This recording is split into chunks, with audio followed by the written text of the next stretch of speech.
Anytime I talk to companies or students about getting involved in international business, a lot of times I bring in one of my lawyer friends, and Jean Stokel from Foster Swift, and she does her best to scare everybody. She's a lawyer, that's what she does.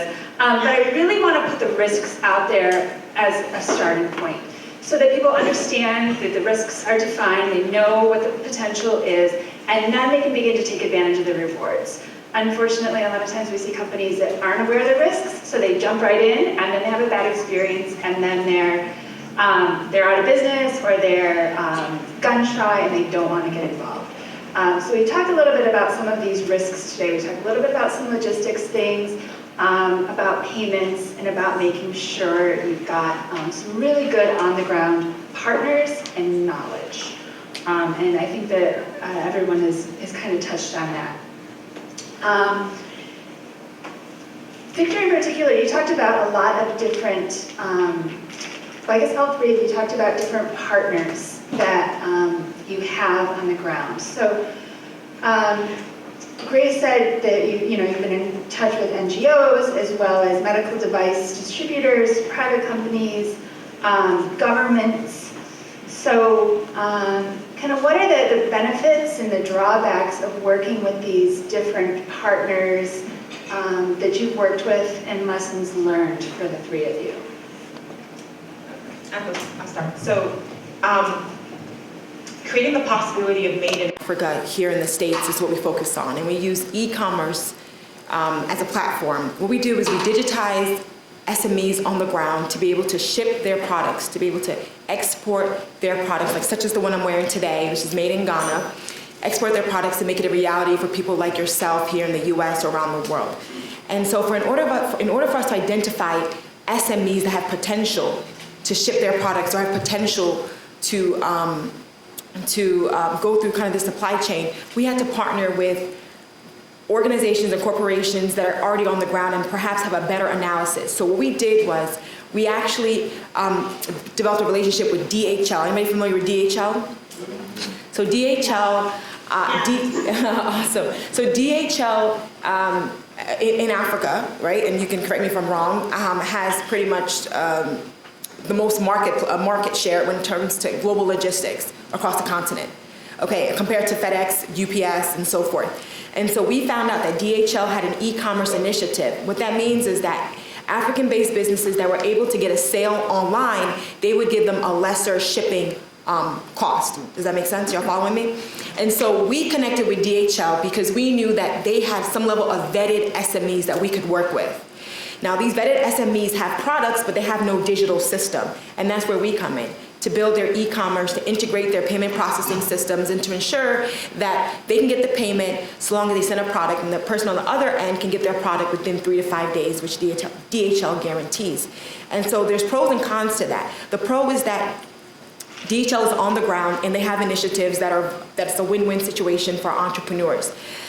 Some of the downside on that is that as a company, we specialize in lead generation and customer acquisition. So I can get you the attraction and the potential sale, but can you manage the production on the ground? And that was one of our setbacks, is that we would get the customer's interest and excitement, but then the companies on the ground weren't able to meet the demand. And DHL doesn't really play a part in that. They usually deal with shipping. And so for an e-commerce company and business, those are some of the challenges I had to deal with. So we had to build a satellite office in Ghana and have our team on the ground that can help manage that. We're in the process of launching an e-commerce platform that's getting ready to scale what we're doing for individualized businesses on a larger scale. And something that we're constantly thinking about is, can these African-based SMEs with these amazing, unique products meet the demand of the global economy? So are you bringing in additional partners then? Yeah. Absolutely. May I hop in really quick? Yes. Okay. One of the other key, you could see it as an opportunity rather than a drawback, is sometimes there's a lack of brand recognition of some of the larger companies or partners that you might work with in Africa. So when you share some of the cases or the examples and customer testimonials of people using your products, you have to put some more context to help groups like Doctors Without Borders or whoever you're presenting to in other countries in Europe or in Asia to get a sense of what that kind of a partnership entails. So be aware of that. Agreed. Awesome. And so Victor, you mentioned, I kind of understood that you had been working a little bit with some governments and found that you're partnering more closely with multinationals in order to provide energy directly to them as opposed to through a governmental network. Yes, so with Sunray Ventures, due to our exposure to different African markets, we've been able to identify the different types of scenarios you have. In some countries, it's more favorable to try and work with the government for larger initiatives.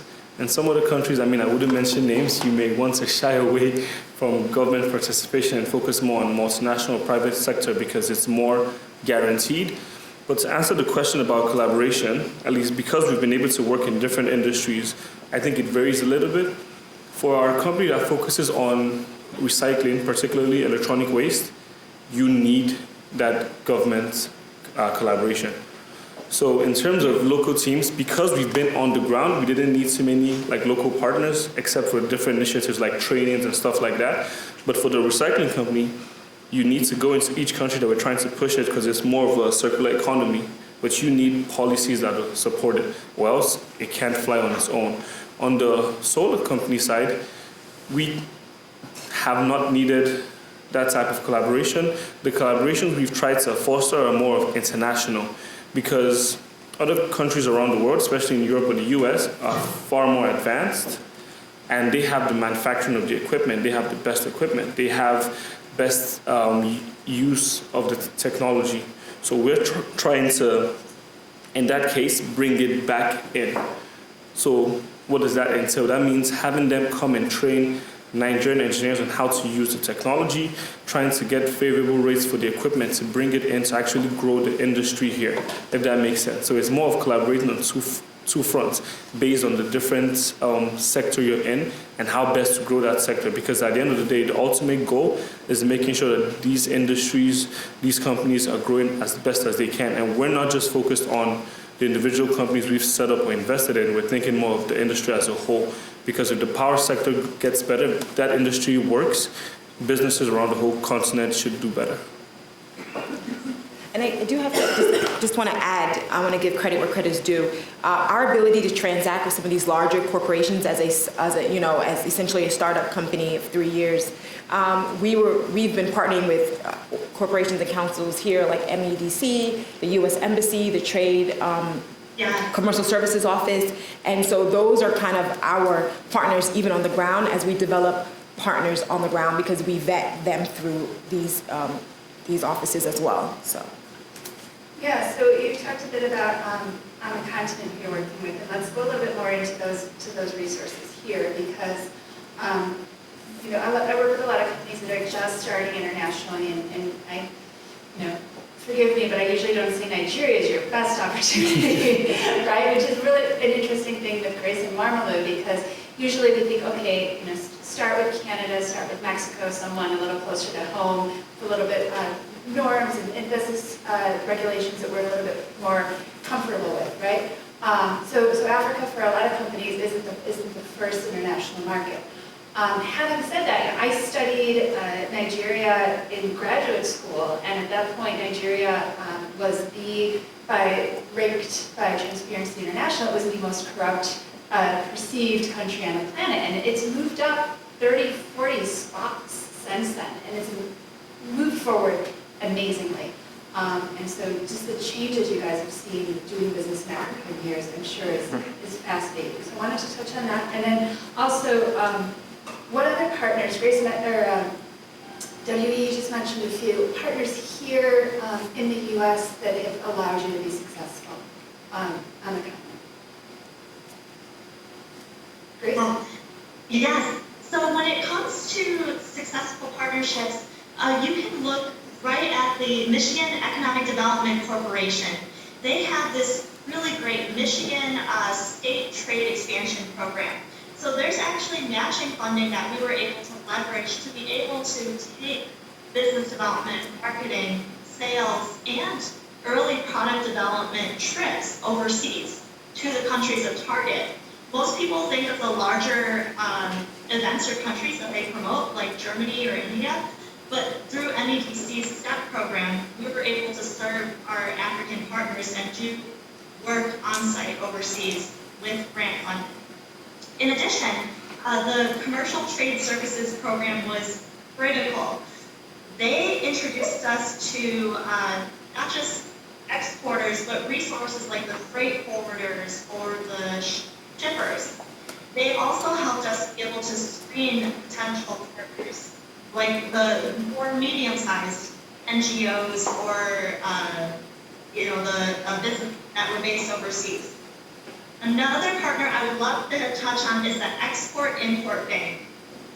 So often, one of the key risks when you send, I'll never forget, we sent about $30,000 of product overseas, and it got lost. It actually went to Abu Dhabi and then London instead of Kenya. And so things like that do happen. In addition, we've had, an entire box, it was delayed, and the customer, for a second, was not going to pay us the remaining 50%. When you use a resource like the Export-Import Bank, you pay a pennies per dollar of your purchase order. So it's such an inexpensive insurance, but it's a way that the Export-Import Bank, which is part of the United States government, they actually support businesses and innovators who are trying to do business overseas, because they can actually pay you for anything from, if anyone in the audience, I think it's almost 100% of what your final purchase order value was if you purchase that insurance before you ship your products. So that's another resource that we've learned about and that I would highly recommend to everyone. Great, so definitely helpful in mitigating those risks. And yeah, financial exchange issues were also mentioned a little bit, but money is always a big deal. Questions for the panel from the audience? Is everybody just hungry? It was so good. I was thinking it was just so wonderful. So you talked about partners, all of you. So let's dig back into this idea. I mentioned the changes that have happened and the opportunities that you're seeing. So what changes have you seen in your experience doing business in Africa, and what are the largest opportunities? And we kind of skipped over a lot of this morning, because I think that this audience is pretty savvy in a lot of issues in international business and issues on the continent itself. But some of I think 6 of the 10 fastest growing economies are on the continent. It's a young population.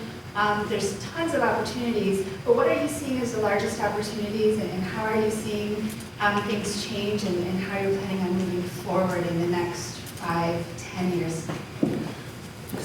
All right. So in terms of what we're seeing, I think there's a lot more awareness on the different opportunities that exist, one, and two, even the environment is becoming, like, people are realizing that they need to start taking matters into their own hands. People are realizing more things need to be done. And then, like you mentioned, a lot of people talk about the opportunities with the risk factor. So a lot of people, their risk appetites are also going up, because if you look at history, the same way Africa is being rushed now, the same thing happened in Asia, happened popularly in China and India. But now people are coming to places like Nigeria, because it's one of the few countries where you can get good IRRs of like 30 to 40% with payback periods of 2 or 3 years. So they're seeing the opportunity, and then they're also seeing that there's an advancement in how the country is being run. It's subjective to who you ask, but step by step things are getting better. There are, with different administrations going in and different people taking up different positions, there are some people who are maybe more educated than the previous administration who are trying to actually push initiatives through. In terms of the corruption question you brought up earlier, even in our different engagements with different, let's say, ministers, governors, or different public or private sector individuals, we haven't been put in a position where someone came and actually wanted us to give them a bribe to get something done, which has been a good indication, because that was a huge fear we had, is well, what if you can't do business? Because everybody says, okay, if you can't, help me out first. I'm not saying it doesn't happen, but we haven't come across it. So that also is a good sign to us that there are people that are willing to get it done. Just, I think 2 weeks ago, one of the new ministers called us in to say, how can we collaborate in terms of expanding this amongst the states? And his particular interest is the $30 million we raised earlier this year, most of it came as foreign investment. How do we get more of that money coming in to improve some of these sectors that we're not that good in? And the best part to me is most of the things we lack, most of the issues we have are basic things in every other country. So it's like it's not rocket science. You don't need to be too innovative to try and fix it. You just need to know how can we tailor these already existing solutions for these specific markets, and then it takes off from there. So our company motto is this: e-commerce drives economic development. And so our job is to build vehicles and put as many entrepreneurs in the driver's seat. And so for us, we're in and out of two different conversations. We're in economic development conversations and we're in technology and innovation conversations. And in both conversations, we see extreme opportunity. First, when you look at what's happening with technology across the continent and fintech, it's just very clear that the education around technology and the power of how we can impact lives and drive economic development is happening.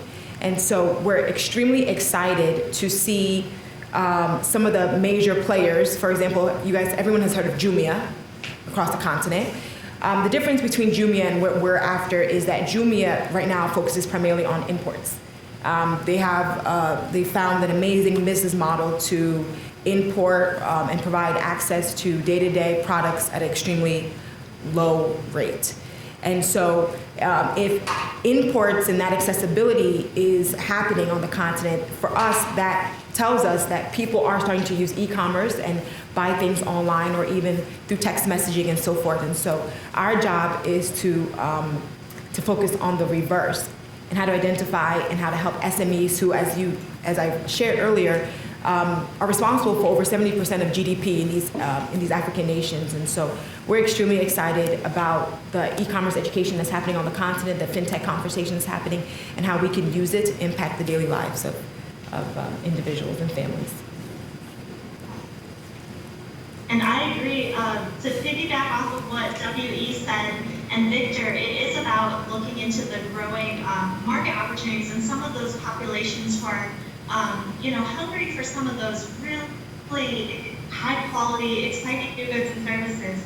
So one of the key things we've been doing, especially because we received indirect investment from Procter & Gamble, was target some of that consumer product goods space.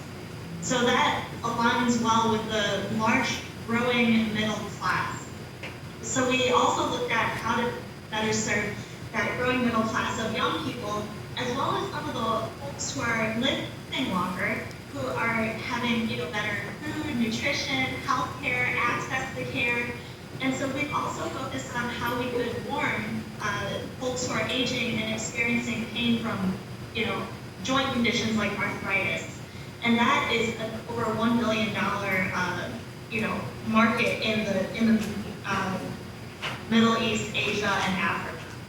So that is a strategy to consider as well, is how to help target what you're offering to a population segment that might be growing older. Great, thank you. All right, so I do have a question from Chima. If you could speak up really loud so that Grace can hear you. Really quick question for W.E. I love your diplomatic mission. Oh, thank you. But how do you balance the idea, the sentiment of buying Africa to the reality of the cost of that? So a lot of what we call African, especially the textiles, are actually made outside of Africa. Yes. And are made much cheaper. So they can look like they're buying African, but they're not really doing that. So how do you balance that? Yeah, and so I would say that's one of our challenges is to be able to identify authentic and locally made products on the continent. And so we are on the ground.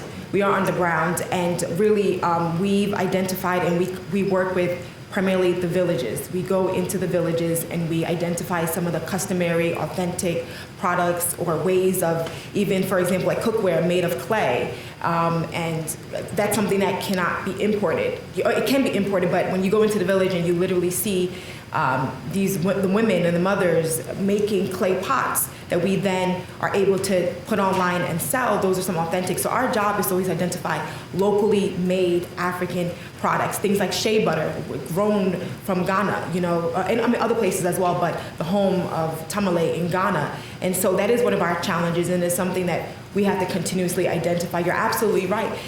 Those imports are, I don't know what African president said it, but he associates imports to, I think, poverty. He says the more we import, the more we go down. And but the reality is that they're mass produced at a much cheaper. Absolutely. The ones made locally are handmade, and they're much more expensive and there's less productivity. So how do you ask me to buy a piece of ankara for $20 and I can buy it from China for $5? Exactly, and so the sentiment of connecting with Africa and it being rooted on the continent and impacting communities is part of the sentiment that comes with some of the purchases. So I can give you an example of one of our case studies. We were working with a Ghanaian-based shea butter company. Now in Africa, shea butter is such a norm, right? You would never buy shea butter for $40 in a jar. But someone in a community in Europe where shea butter is scarcity to them, would buy shea butter for $40. We were able to increase their sales from an average of $3,500 a month to over $15,000. So what we do is that we identify scarcity in the marketplace. And so we find products that are authentic to the continent, and then we sell it to people who have no other access to that product but to buy it online through this platform and this medium. So I think sometimes our context, when we're actually African and we have connection to the continent and we have more access, that scarcity for us is a game changer in our margins and being able to generate profits. Now again, we don't have all the answers, and we have challenges in scalability and even identifying or helping SMEs match the demand that we get online. That's a big problem because a lot of it is handmade. And so a lot of these SMEs are developing manufacturing. Manufacturing and packaging is becoming a big thing on the continent as well. People are starting to identify that they have to create facilities to help manufacture. And so if we can keep the systems, but find technology to help scale these systems, then we can produce products at a lower rate and margin. And a lot of the partnerships with DHL, helping us to cut the cost of shipment, is all adding to the ability to sell locally made products. So we don't have all the answers, but the possibility, it's a reality that we can achieve one day.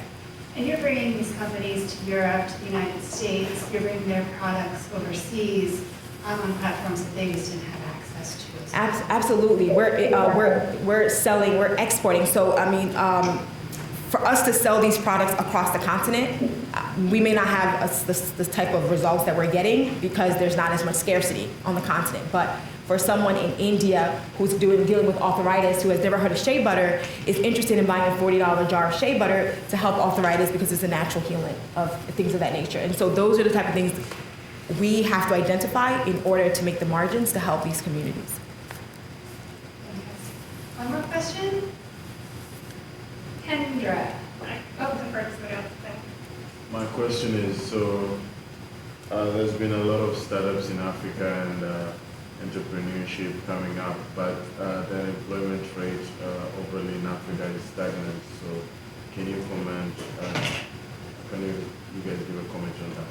So the question was regarding the fact that entrepreneurship is a hot topic, and there's a lot of great startups, but the unemployment numbers have remained pretty steady. So what is, how do we talk about that?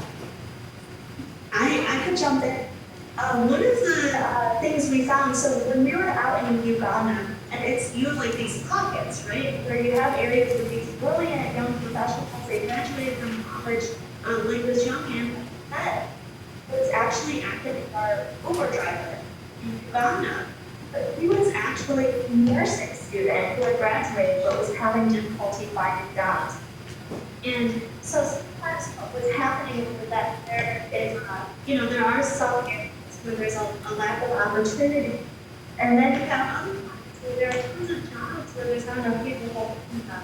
So So it would, that is a critical gap, and I would love to meet more people who are trying to create resources to help with this jobless people. It sounded like some of the resource structure that we would have with placement after graduation from colleges. So that was something this young man shared that could have come. More of those, work internships at a company, not even in that same. So you're cutting out Grace. Africa. But seeing more connectedness among almost like the European Union, which I heard is being formed, for Africa. That allows for more free preference over the work. Okay. And I think that's a common issue here in the U.S. as well, with matching the skills with the opportunities, right? So preparing the workforce. Did you have anything to add to that? Yeah, absolutely. It's something that we're looking to address as well. The way we see it is our ability to increase sales by default will require more manpower to produce the products that are being sold. And so what we first acknowledge is that there's definitely just an education gap around e-commerce. The way we use e-commerce here in the States or anywhere else is a norm. It's not a norm in comparison to African nations. And so we've been partnering with universities, African universities, to first teach the concept of e-commerce and ability to create a product, put it online, and have it sold, and to work with shipping couriers like DHL or FedEx to get it from your home to wherever it needs to be. And so that's how we are personally addressing unemployment, because the way we see it is some of the traditional employments like nursing and lawyer and business, whatever, you may not have those opportunities, but if you have a gift and you have a skill and you're able to make products, you can do that and sell it online and make money. A lot of times the SMEs that we've worked with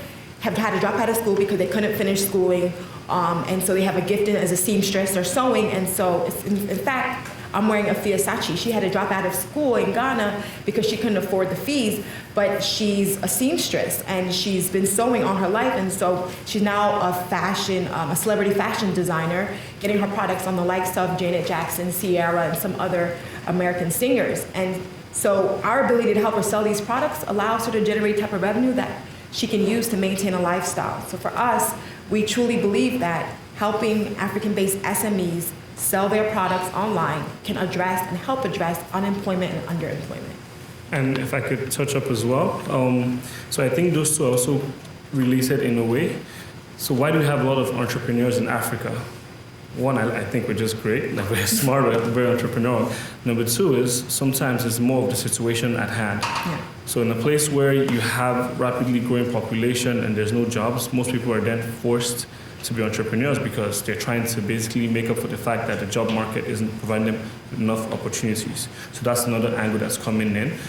But a few things need to change and are changing currently. Number one, everyone knows about the education gap or the gap in skilled labor. So one, there are different programs coming up, like we have programs we've set up to try and actually train or teach people or educate them on different skills. So there's vocational skills, there's professional skills. So actually make people more employable. So it's not just like unemployment rate is going up, but there's employable people that don't have jobs. There are, but reduce the amount of people who don't really have necessary skills to actually be employed. Number two is you notice a lot of times when they focus on different sectors, they don't really look across the value chain properly. If you look at agriculture, everyone has spoken about agriculture in Africa in different parts, but most times they speak about only one or two parts of the entire segment. Maybe they talk about the informal part that's on the farm, or they talk about the commercialized part. But to agriculture, if you go to a place like Africa, there's so much part of it. There's the retail, there's the wholesale, there's also the distribution. There's the fact that you can even start a business to provide, let's say, cold hubs for storage. So there's so much that isn't being touched because one, there isn't as much awareness into what could actually be done. And number two is just, I think we're slowly getting there, but being on ground, you notice that there is a lot coming up. Mm-hmm. So eventually, we're slowly getting there. The main issue is our rate of population is pretty rapid, so it's hard to keep up with the progress that's being made, but slowly it is going. And then what people also realizing is we need to take it up on our hands. So what our companies and some other companies we've noticed have started doing specific programs to train people on this. Mm-hmm. We have programs specific to train engineers, some for female engineers, for female agriculture, specialists, basically trying to educate people and actually give them placement opportunities. And there are some multinationals coming together and saying, okay, if you're able to put them through this training, we'll absorb them into our company. And then from then on, it's going to be basically a ripple effect and trying to spread across. Yeah, and I don't think this isn't a unique problem. We're talking a lot about this here in Michigan as well, right? So lining up the skills, the opportunities and the emerging opportunities, and maybe bringing in governments and NGOs in order to help facilitate that. But it's a big and cumbersome and changing process.